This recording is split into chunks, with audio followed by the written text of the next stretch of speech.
Mateus, capítulo 13.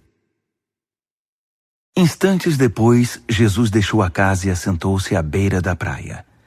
Não demorou muito e uma multidão ajuntou-se à sua volta, obrigando-o a entrar num barco. Usando o barco como púlpito, contou uma história ao povo. O que vocês acham? Um agricultor estava semeando. Enquanto fazia seu trabalho, algumas sementes caíram pelo caminho, e as aves as comeram. Outras caíram no meio dos pedregulhos. Brotaram rapidamente, mas não aprofundaram raízes. Com o calor do sol, secaram tão rapidamente quanto haviam brotado. Outras ainda caíram no meio das ervas daninhas. As sementes chegaram a brotar, mas foram sufocadas. Por fim, algumas, porém, caíram em boa terra e produziram uma colheita que superou todas as expectativas. Vocês estão entendendo? Os discípulos perguntaram: por que contar histórias? Ele respondeu: vocês já ouviram bastante a respeito do reino de Deus. Conhecem as suas verdades, mas nem todos tiveram esse privilégio. Quando alguém tem o coração preparado, a compreensão é real. Mas se não houver receptividade no coração, logo desaparece. Por isso conto histórias. Meu objetivo é criar disposição, levar o povo a receber a mensagem. Nas condições em que se encontram, eles ficarão ouvindo até o dia do juízo e não entenderão nada.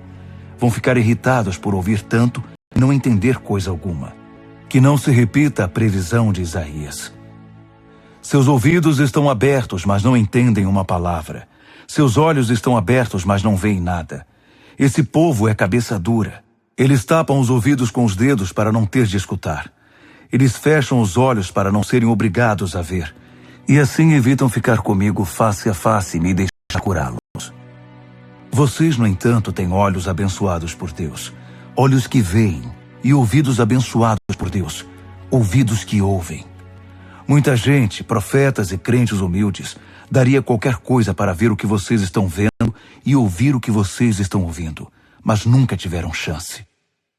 Reflitam sobre a história do agricultor e as sementes. Quando alguém ouve as novas do reino e não se apropria delas, elas permanecem na superfície. Então vem um maligno e as arranca do coração do ouvinte. Essa é a semente que o agricultor espalhou pela estrada. A semente lançada nos pedregulhos corresponde àquele que ouve e instantaneamente recebe a mensagem com grande entusiasmo. Mas a palavra não cria raízes. Assim, diante de alguma dificuldade ou quando passa a emoção, a mensagem é esquecida e não sobra nada. A semente lançada no meio das ervas daninhas é aquele que ouve a mensagem do reino, mas é vencido pela preocupação e pela ilusão de manter o que tem e de ganhar mais. A mensagem é sufocada e não sobra nada. A semente lançada na terra boa é a pessoa que ouve a palavra e a acolhe, e a colheita supera todas as expectativas. Ele contou outra história. O reino de Deus é semelhante a um fazendeiro que plantou semente de boa qualidade em suas terras. Na mesma noite, enquanto os empregados dormiam, seu rival misturou sementes de ervas daninhas aos grãos de trigo e fugiu antes do amanhecer. Os primeiros brotos surgiram e o grão começou a crescer, mas a erva daninha também apareceu. Os lavradores perguntaram ao fazendeiro: patrão, se o senhor plantou semente de boa qualidade, de onde veio a erva daninha? Ele respondeu: algum inimigo fez isso. Devemos arrancar as ervas daninhas? Quiseram saber os lavradores. Ele respondeu: não, pois se arrancarem as ervas daninhas, vocês vão arrancar o trigo também. Deixe que cresçam juntos até a época da colheita. Vou instruir os ceifeiros a arrancar as ervas daninhas e amarrá-las em fardos para o fogo e a juntar o trigo para guardá-lo no celeiro. Outra história. O reino de Deus é como a semente de mostarda plantada por um agricultor. É uma das menores sementes, mas uma vez plantada, germina e cresce tanto que os pássaros fazem ninhos em seus ramos. Mais uma história.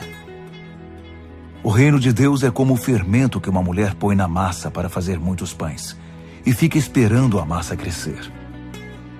Tudo o que Jesus fez naquele dia foi contar histórias. Uma longa tarde de histórias. Também foi o cumprimento de uma profecia. Abrirei minha boca e contarei histórias. Trarei a público coisas ocultas desde o primeiro dia da existência do mundo. Jesus dispensou o povo e foi para casa. Os discípulos então pediram: explica-nos a história das ervas daninhas na lavoura. Ele explicou: o agricultor que tem a semente pura é o Filho do Homem. O campo é o mundo. As sementes verdadeiras são súditos do reino.